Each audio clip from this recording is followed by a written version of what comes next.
Welcome to the Voice of Seven Thunders, a production of the Gospel Trumpet Publishing Company. Yes, sir. I am Brother Ernest Binion Jr., Brother Stephen Hargrave to my right, Yes, sir. Apostles of the Church of God. And what we'd like to do today is give an overview of the book of Revelation. Yes, sir. So we've got that here right on our screen for you to see. And a couple of things. What we want to do is try to help provide a framework for understanding the book of Revelation. As you go through the remaining videos, we have 15 videos that we'd like you to watch in succession because they are cumulative. You need to see number one before you can understand number two and so on. In this particular video, what we were hoping to do, Brother Steve, is to give some parameters, give some paradigms, if you will, for how to study the Bible and the approach that we take to understanding probably the most misunderstood book of the Bible. Absolutely. And so I thought what we would do, brothers, perhaps just read maybe the first 3 verses of Revelation 1. But I think it's important for the people to know that to read the Revelation, they actually already have been programmed to a certain extent. So there's already some understanding that's been given them, what we would call misunderstanding. Movies have been shot, filmed, books have been written, and preachers are preaching about this. And so there already are some preconceived notions about the book. And if we have the incorrect preconceived notions, it's going to be extremely difficult, really impossible to understand it. And so as with anything else, you have to have appropriate framework. So you delve into it, and then you're able to understand exactly what's happening. So why don't you, if you don't mind, brother, just read verses 1 through 3 of Revelation 1, and then we'll go forward. Revelation chapter 1, verse 1. The revelation of Jesus Christ, which God gave unto him, Yes. to show unto his servants things which must shortly come to pass. Yes. And he sent and signified it by his angel unto his servant John. Yes. Who bear record of the word of God and of the testimony of Jesus Christ and of all things that he saw. Blessed is he that readeth, and they that hear the words of this prophecy, and keep those things which are written therein, for the time is at hand. Brother, I feel like that it's so important for the people to know. First of all, I have my old Bible here, and I hope that's not bothering you. No, that's very good. But I think, first of all, it's important for people to know that something very simple, that this is the revelation of Jesus Christ. Right. Who he is and what he has been doing. Not just the revelation of the man, Jesus Christ, or the babe born in the manger, but how the Spirit of Christ has been working inside of all men from the beginning of time. And in understanding that, brother, we'll understand I like to say that there are basically 2 terms that we really need to understand. And number 1 is audacity, and another term is symbology. The last one would be numerology. But audacity, because we know from the other scriptures of the Bible that the Spirit of Christ has already been inside of men, holy men of old from the beginning. So that when we come to this verse, the revelation of Jesus Christ, it's not, again, just Jesus Christ that was born in the manger. It's a revelation of how God has been working inside of mankind by his Spirit from the very beginning. And that's why when we understand that, we understand that this is a revelation of the history of the world given through prophecy. Very good. Okay, and so the audacity of it. One of the please. I want to say, I want to highlight that. Yeah, go ahead, brother. It's a revelation. Yes. Of Jesus Christ. Of Jesus Christ, how the Spirit of God has been working in mankind since the beginning of time. And this book, Audacity, is so audacious as to claim it's going to give us the revelation of Jesus Christ. Again, the scripture real quickly, it says in 1 Peter chapter 1, verse 10 through 12, it says, holy men of old, in 2 Peter it says, holy men of old spake as they were moved by the Holy Ghost. But also in 1 Peter chapter 1, verse 10, it says that the prophets of old, searching what manner of time the Spirit of Christ, which was in them, did signify when it testified beforehand the sufferings of Christ and the glory that should follow. So the Spirit of Christ, and all I wanted from that reference is simply this, that the Spirit of Christ has been working in holy men of old since the time of the creation of man. Sir. And so when we look at the revelation of Jesus Christ, it actually is it's taking us all the way back to the very beginning. And it's so audacious as to say, let me tell you the real story of mankind. That's what I wanted and the working of God in mankind from the beginning. All right, so this book it's the audacious claim of this book is to provide both the definitive history of mankind Absolutely. and his future. Absolutely. So that's a part of the audacity of this book, and it makes the Revelation, it should make the Revelation a book of interest to all people, Has to be. all nations, all tongues, all religious worldviews. Absolutely. Because this book actually encompasses humanism, Hinduism, Every ism. Islam, Yes. any kind of ism, any Absolutely. republicanism, communism. This book is claiming, this book Atheism. It's provides the definitive history of mankind and his future. And it's very audacious to claim that. And this can only be done, as we believe, and I think we see as we study Revelation, this can only be done through a prophetic lens. Okay, so because otherwise, why would I even believe that what this is saying is accurate? There are many accounts of what happened to mankind at the beginning, and there are all kinds of religions. Give the quote that you got from the book between scholar and journalist. Oh, brother, you're going to make me dig into my memory. Into banks. your memory. Yes. Give it very loose. Sure. Because what you're talking about, prophetic lens here, is the lens that most people don't think about, because most people think from the standpoint of scholarly or journalistic, right?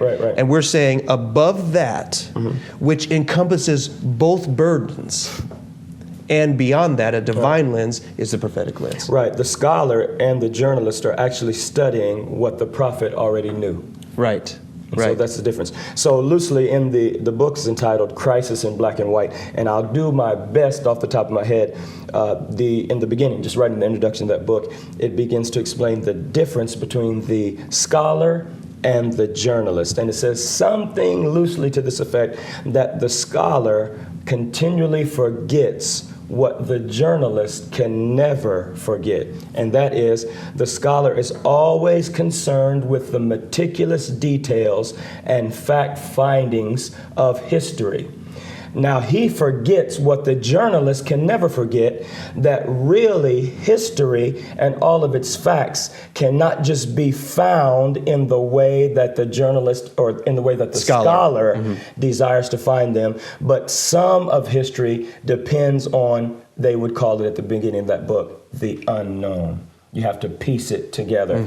And what we say is that both the scholar and the journalist, first of all, we respect both as a profession and we respect and as a contributor to the narrative of humanity. Absolutely, we respect their scholarship greatly. So it's not that they would be discounted, but we feel like that the scholar and the journalist often discount the prophetic.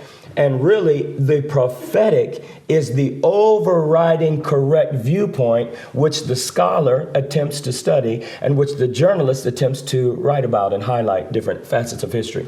And so, I don't know if I did a good job. No, that's what we wanted. That was kind of okay, but I would have loved to have the quote to read. Because that's a part of the audacity of this book. Exactly. Is that it claims to have both viewpoints reconciled in itself, and that's that prophetic vision. Absolutely. And brother, if I can say something else too, as you know, we've discussed this before. Really, brother, if we understand about Revelation what you and I have just discussed, we have eliminated large portions of confusion. Large chunks. What I'm saying is, if somebody just understands, when I open up this book, I am reading about how the Spirit of God moved in men since men were on the face of the earth, since man was created.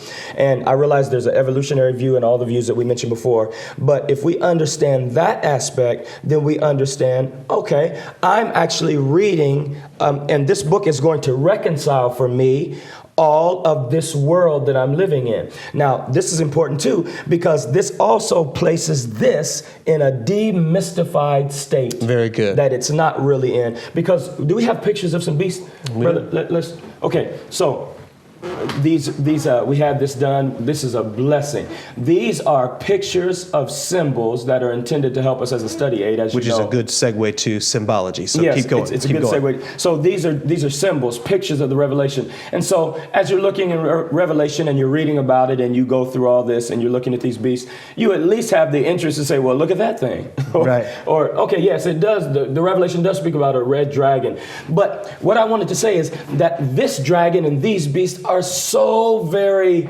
out there somewhere, so very mystical. Right. Maybe it's America, maybe it's Russia, maybe it's something in the future, maybe it's this, maybe it's that. And people really don't know what it is. Whereas if I know that the revelation of Jesus Christ, that the whole burden of it is to understand how God has been working in man, as Solomon said, under the sun, then I know, okay, this has something to do with humanity. The history of humanity from the beginning to the end. And if I know that much, then I know, okay, well, I know right away, these beasts represent something in humanity, and somehow it's going to reconcile and answer questions and not just create more questions and more confusion. Right. It's actually going to reconcile history, which again is part of the audacity. So this book, The Revelation of Jesus Christ, after having said all that, brother, this book is claiming to be, it's a tremendous thing, in 22 chapters. This book, the claim of this book is that the entire history of mankind from start to finish, with all of the pertinent questions that humanity can bear having answered, are answered in this book. Now that alone, I don't care what my religion was. If I knew this book claimed to do that, I'd want to know what that book had to say. for only 22 chapters, I'd read those 22 chapters and say, well, at least let's see what the claim is. And then I would go into it. So I think that that's an important aspect to understand as you open up the revelation, the audacity of it. And God, of course, if you're God, I would think that you're just as audacious as you can be. You're God. You're God. In the beginning, God created heaven. Yes, I created that. And so there is an audacity to the book. So one of the things that we attempt to do in the words of the Revelation is make this a little book. Exactly. So the Bible is a very large book written over thousands of years by many different writers. Mm-hmm. And I would like to personally admit there are times where it could feel like, how do I navigate the entirety of this book? How do I find consistency in the thread of truth that is contained in the book? Mm-hmm. And the beauty of the Revelation is that it helps to take the entirety of the Bible and make it a little book. Good point. So let's talk briefly about our approach to the video that comes after. As you watch the various other segments, what's our approach to reading the Revelation and turning this into, in fact, a little book? Excellent. So we're going to turn this into a little book because it is a little book. Mm-hmm. So our approach that we take as we study the Revelation is, number one, the Revelation is a book of the Bible. Okay. It's first place. So it's a book of the Bible, and being a book of the Bible, it is attached to the preceding, the chapters and the verses and the people that have preceded the writing of this book. So we understand that the Revelation was recorded by the Apostle John in approximately the mid-90s, 80, 96, 80, something like that. Sure. So that's what we understand. But before this time, there were literally thousands of years where prophets have been prophesying, again, the Spirit of Christ in them. And so when we understand it's a book of the Bible, our approach then is that as I read through this, all of the answers of these questions, this is going to be in the Bible, this is going to be in the Bible, all of this dragon, everything that it's talking about, candlestick, this woman is somewhere in the Bible. The moon somewhere is in the Bible. And so it actually helps to demystify it and spark an interest in the Bible. So that should be a good thing to the Bible student, because I'm looking through there and I'm reading, okay, he hath made us kings and priests, like, what? In what way? I don't have a crown on my head. Like, what are you Where's my kingdom? What are you talking about? Well, we find those answers in the Bible. And so when we approach the study of the Revelation, we open it up and we say totally that the answers to the questions in this book are in the book of the Bible itself, which would be corroborated also by the historic accounts. So Isaiah, I believe it's chapter 29, says line upon line. Yes. Here a little, there a little, precept upon precept. So as you watch the videos that come after this overview, you want your Bible open. Absolutely. You don't want to do this only in your car ride, only on your walk while you're listening. You want your Bible open, because one of the things, and we don't do as much as we could have done because of the limits of what we did in the limits of the meeting. Right. But what we do is we take a lot of the symbols, a lot of things that are contained in the Revelation, and we go when we find its commentary on defining those things and not being arbitrary to our own personal feelings. It's a beautiful thing. Because the Bible cannot be privately interpreted. Is we go back and we find, what did holy men of old say about these very things? So let me just go back to this image here that we're looking at, and this is just a part of an entire, I want to go to symbology next, but these images here actually are found in the book of Daniel. Of course. And Daniel talks about these images, including this image here, and it's actually talking about the very same thing, two different perspectives with very clear definitions about what they are in humanity. Again, demystifying that if we follow those, it makes these previous writer, Daniel, who John knew, who John would have read, who the Lord used to present to John things that John already understood to present in the book of Revelation, and then that's how we get some information. So I want to go to symbology. Before we do that, I want to talk about this chart. So let me go back. This is the entirety of the chart, and I hope that we have an opportunity to make this available for people to purchase if they'd like to have their own study chart.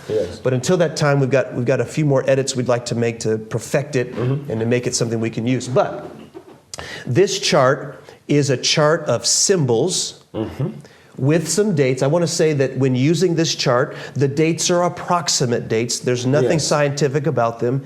It just gives us round numbers and points in history that we can refer to. Right. I think that's a good point, brother. I want you to finish, but I think that's a good point, because very often people are doubtful of those types of people, they would say, those church people that would be so audacious as to put a date up, and they say, well, look, you just have the Bible and you kind of mold the Bible to make it fit a date, when really it doesn't work like that. It's a prophecy, and as we look at the prophecy and the happenings, they have happened, then we look up and say, oh, this happened around this time period. So as opposed to the dates being the guide, the prophecy itself is a guide, and seeing that the prophecy itself happened, it happened at a certain time. So a somewhat useful analogy would be, when is winter?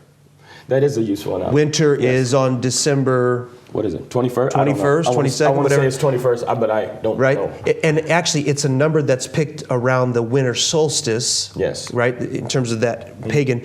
But does it always snow on the first day of winter? Well, absolutely. Where you live? Absolutely. Not necessarily. Is it always really cold? Not in some regions of the country. And yet we still call it winter.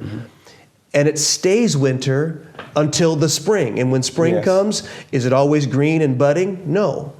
It's spring, though. That's right. You use the example, how old are you? I'm 40 years old, however old you happen to be.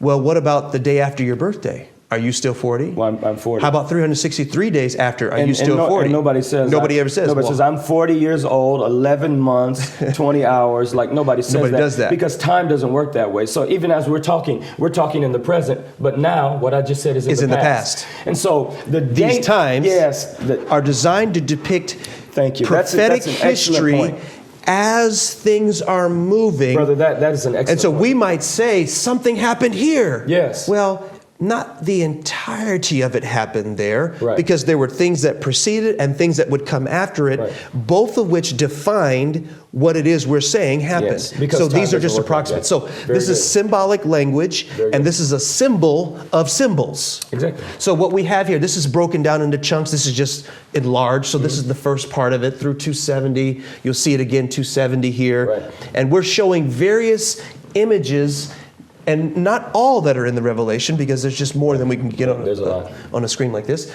but images that are in the scriptures that help to depict certain key things that help to highlight. So I wanted to show this, let you know that we hope to have this available for you for purchase at a very moderate price. We're not looking to just make a bunch of money off of this, but something that you could use as a study guide and to follow along as we talk about the Revelation. Now, what I'd like to do is talk about symbology and the fact that you started off saying we have been primed We live in a symbolic environment that should make actually the revelation not only interesting, but actually not that hard to understand.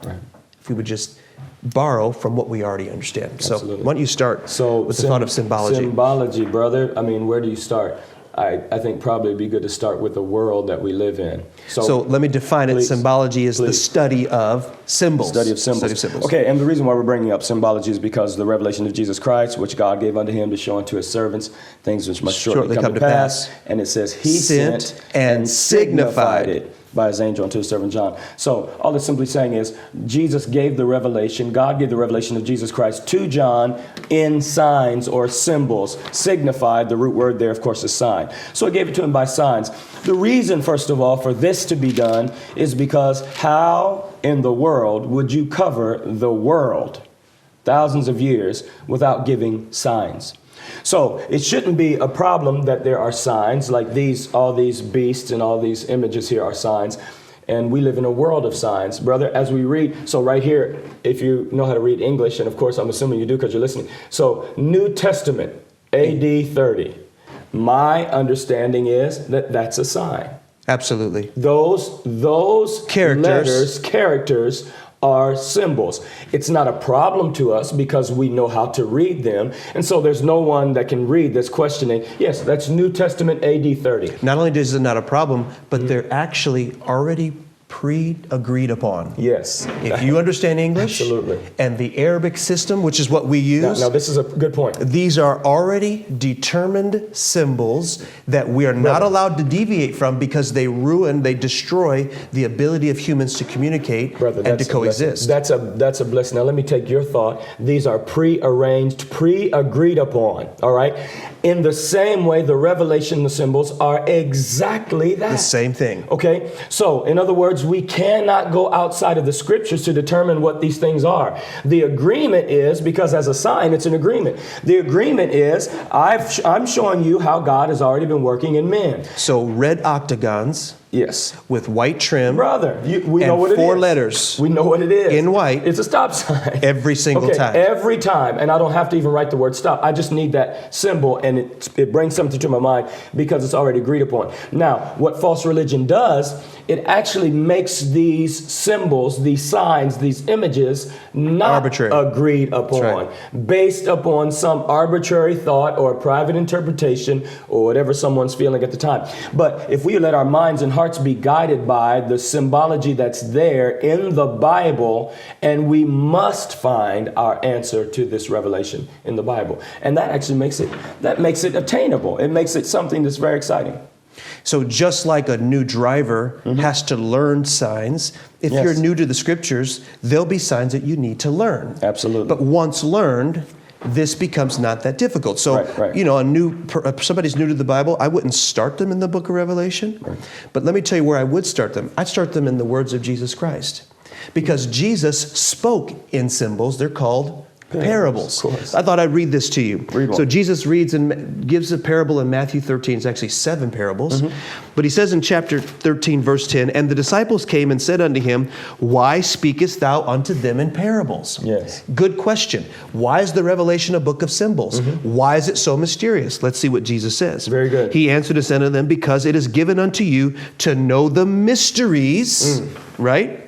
Of the kingdom of heaven, but to them it is not given. So we have to ask who you and them is. Okay? Keep that in your mind. For whosoever hath, to him shall be given, and he shall have more abundance. But whosoever hath not, from him shall be taken away, even that he hath. Therefore speak I unto them in parables, because they seeing see not, and hearing they hear not, neither do they understand. Verse 14, And in them is fulfilled the prophecy of Isaiah, which saith, By hearing ye shall hear, and shall not understand, and seeing ye shall not perceive, for this people's heart is waxed gross. So there are 2 groups of people. There is only 2 groups of people, the entire world. It's one of the themes of the scriptures. It's one of the symbols, if you understand the scriptures. There's those whose heart are waxed gross, and there are those whose eyes are blessed, and who have eyes to see and ears to hear, and those are to whom the parables are for. Yes, brother. So there's a degree of honesty and sincerity that is required in reading the book of Revelation. Okay. And what Jesus does, back to we have agreed upon symbols that are taught to you at the earliest age of life. A stands for A, as in apple. Yes. Right? Yes. So we learn those key things over time so that when we get to the reading,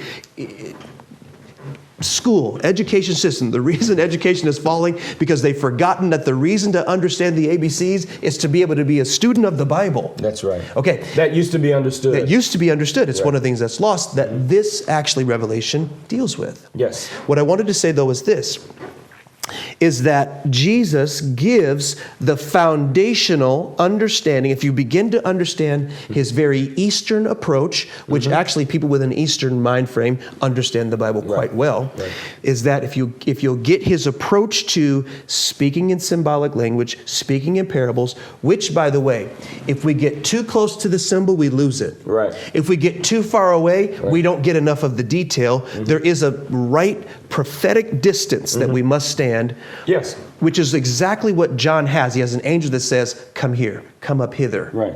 Now, let me show you. But isn't that how signs work, brother? So I have a yield sign.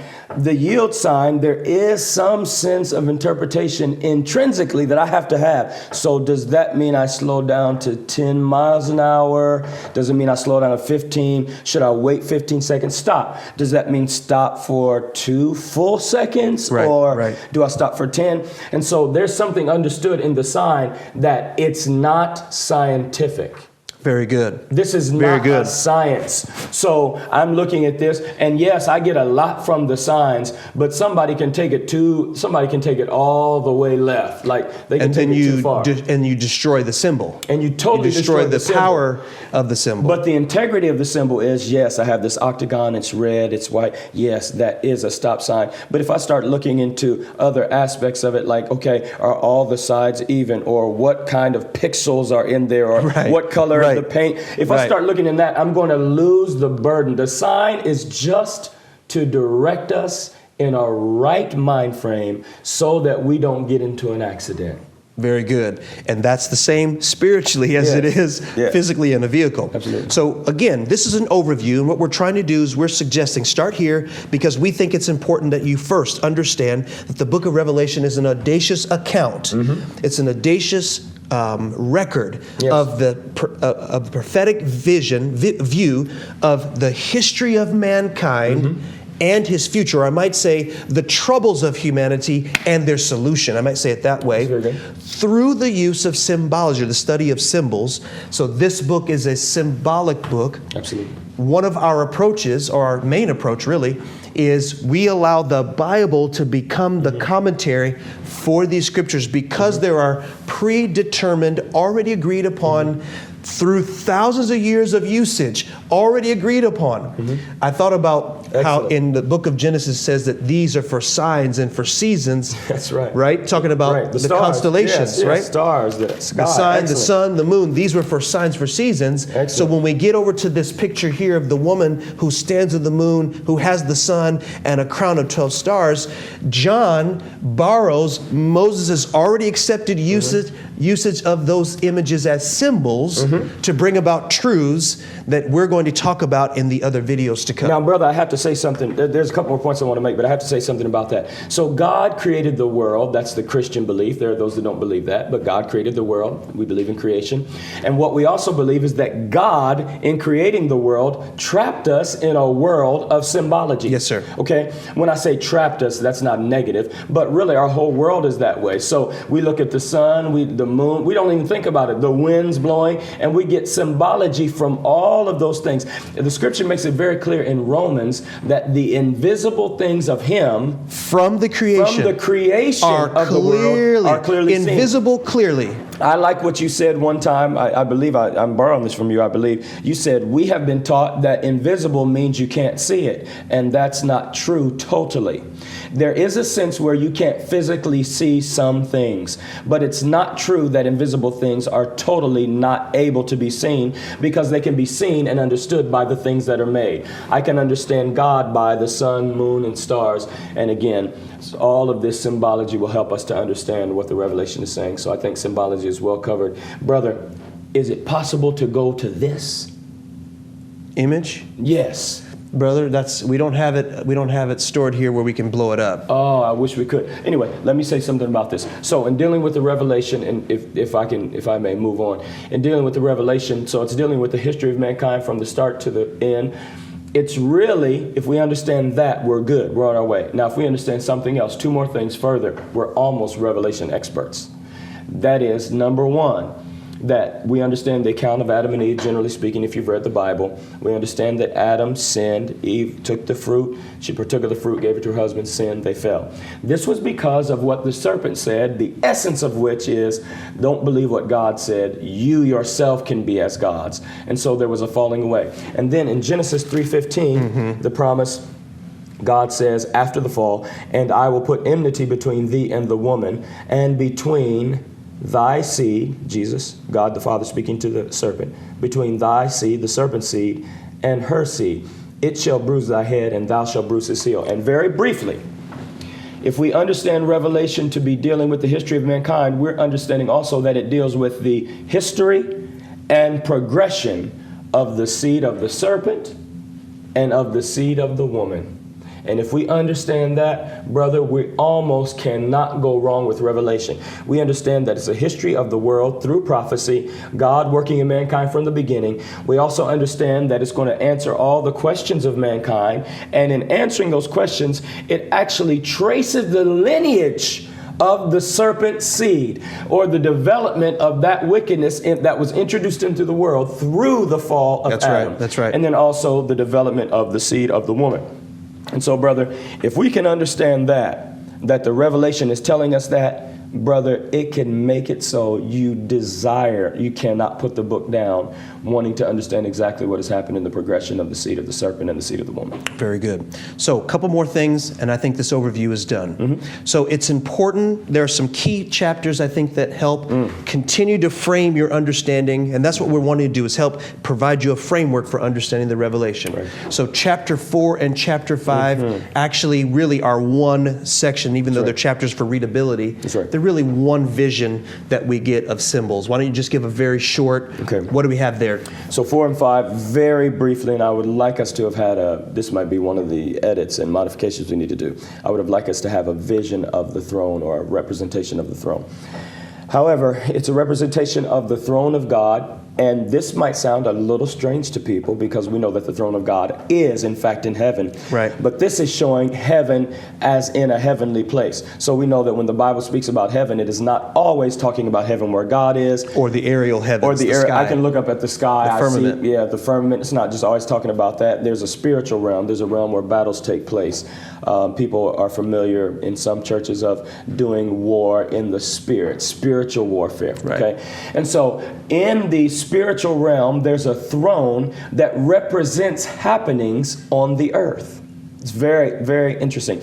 And there's a book, this symbol is excellent. There's a book that is in the right hand of who would be represented as God, the eternal God, the Father. And John is found weeping there. John, of course, is recording the Revelation, the Apostle John. He's found weeping to want to know what's in this book. And here we have symbolized a representation of a scroll, which would be a book at that time. And we have 7 seals. And just as you break the seal, you can't really understand fully what's happening till you get down to the last one. So it's sealed with 7 seals. John was weeping to know, very briefly, what was in that book, because again, he wanted to know what exactly was going to happen with humanity, how the prophecy ended up, what would transpire, how these developments took place on the earth. And so John wanted to know that, brother, very badly. And he was not able to until the Lamb prevailed by his blood to take the book, to open the seals, to take the book, open it, loose the seals thereof. And there are 7 seals. Very quickly, the 7 seals are the entire contents of the book of Revelation. So we'll back up here. Yes. So this book that is sealed, if we understand this, we're actually nearly Revelation experts. Now, there are some aspects of the language and symbology that we need to become familiar with, just as much as we're learning how to read. Right. But if we know what's happening, once we become familiar with it, we just put it in there. Okay, I know that's an A. I know that's a T, that's H, and I can read now. That's the. Revelation. Okay, so etc. So once we know that there's 7 seals, what we're saying is John was weeping for the revelation of what was inside of those 7 seals, which is the entirety of the revelation itself. The whole body of revelation is contained within 7. Numerology, 7 being a number of completeness and perfection. So then we have a couple of other things. We have 7 trumpets. 7 trumpets. That correspond with these 7 seals. Absolutely. A trumpet is simply an instrument of war designed to alarm people or to direct people in the middle of cacophony. Yes, it's the trumpet has a sound that cries out. In other words, it's preaching. Absolutely. It's preaching. We have 7 seals, we have 7 angels. We have 7 trumpets. Angels are simply ministers. Absolutely. We do believe in angels like Gabriel. Yes. But in the Revelation, again, dealing with the history and answer for humanity, yes, we're dealing with people. These angels are ministries or groups of people who work together to proclaim the gospel. Yes. We have 7 beasts, which are not fictitious creatures, right, but they are presented in a fictitious way to try to describe spiritual things that are not easily described by ordinary images. 7 beasts, and of course that would be equivalent to 7 heads. 7 heads. So, which is a number of completeness and perfection.